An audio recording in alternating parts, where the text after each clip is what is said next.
আপনার ফোনের স্টোরেজ সবসময় ফুল দেখায়, আপনার ফোনে ফটো নেই বা ভিডিও নেই, তারপরেও কিন্তু আপনার ফোনের স্টোরেজ সবসময় ফুল দেখায়। তো এই সমস্যার সমাধান আজকের এই ভিডিওতে দেখাবো। প্র্যাকটিক্যালি ভাবে আমি দেখিয়ে দিব আপনার স্টোরেজ কিভাবে ফাঁকা করবেন। এরকম ইম্পর্টেন্ট ভিডিওগুলো পেতে আমাকে ফলো করতে পারেন, ভিডিওটি শেয়ার দিয়ে আপনাদের ফেসবুকের টাইমলাইনে রাখতে পারেন, যে কোনো সময় আপনাদের প্রয়োজন পড়বে।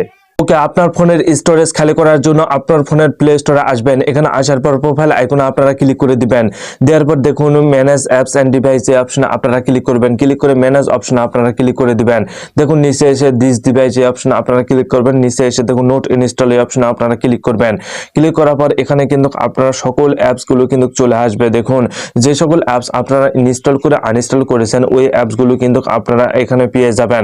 দেখুন এখানে কিন্তু কত অনেক এমবি করে কিন্তু নিয়ে আসে, 15 এমবি, 3.7 এমবি। এই এমবি গুলোর কারণে কিন্তু আপনাদের ফোনের স্টোরেজ ফুল হয়ে গেছে। এখান থেকে এই অ্যাপসগুলো আপনারা চিরতরে ডিলিট